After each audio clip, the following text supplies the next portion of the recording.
Rusia melancarkan serangan ke Polandia. Namun, bukan serangan militer yang dilakukan tetapi serangan cyber yang melumpuhkan sejumlah situs web milik pemerintah. Klinik telah meluncurkan serangan cyber besar-besaran terhadap pemerintah Polandia.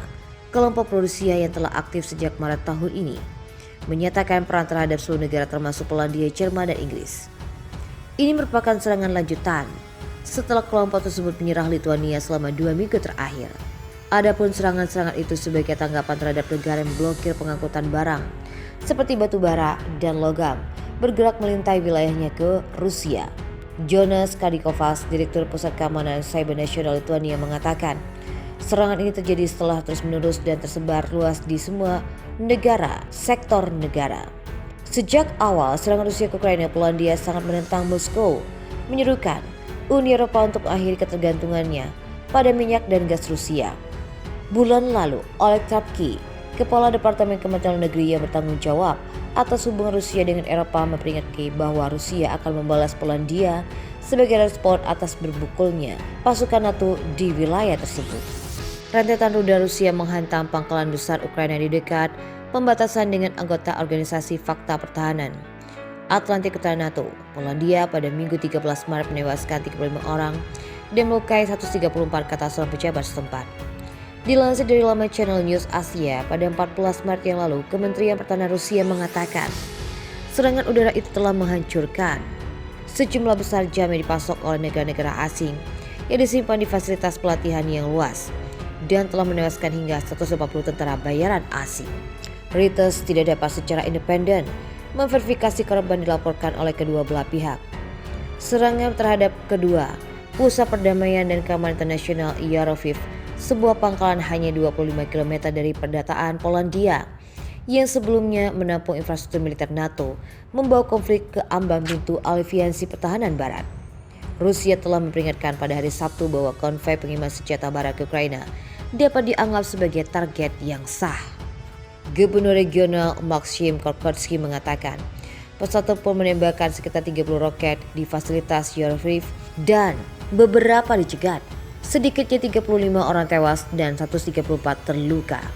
Jubir Kementerian Pertahanan Rusia Igor mengatakan Rusia telah menggunakan senjata jarak jauh berpresisi tinggi untuk menyerang Yaroslavl dan fasilitas terpisah di negara Starichi. Bukti peperangan akan selalu memiliki dampak negatif dan positif di waktu tertentu, seperti yang terlihat dari kesepakatan bisnis antara dua negara ini. Melihat ancaman Rusia kepada Ukraina, Polandia yang berbatasan dengan negara Ukraina itu pun dikabarkan ingin memperkuat sistem pertahanan dengan melirik Korea Selatan. Polandia ingin mengakuisisi beberapa sistem senjata canggih dalam upaya untuk memperkuat pertahanannya. Hubungan pertahanan Polandia dan Korea Selatan sebenarnya memang sudah berlangsung sejak lama.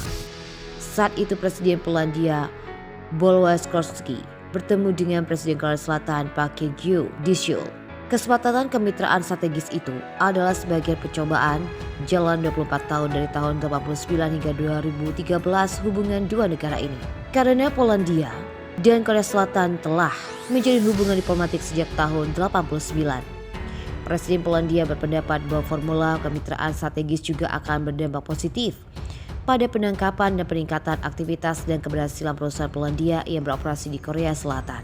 Kembali ke masa sekarang, Polandia dikatakan tertarik untuk mengakuisisi pesawat tempur ringan F-50 yang dikembangkan oleh Korea Aerospace atau KAI. Mengutip dari portal berita The Korean Economic Daily, di mana Polandia semakin dekat dengan menandatangani pengadaan sistem pertahanan kebusutan Korea Selatan. Mengutip dari portal berita The Korea Economic Daily, Polandia semakin dekat dengan menandatangani pengadaan sistem pertahanan basutan dari Korea Selatan. Masih sama seperti yang dikatakan The Korea Economic Daily, Polandia berniat untuk mengakuisisi pesawat tempur, tank, dan sistem artileri. Menteri Pertahanan Polandia Mariusz Błaszczak yang mengunjungi pabrik KAI bulan lalu dilaporkan telah menyatakan keinginannya untuk membeli pesawat tempur ringan FA-50.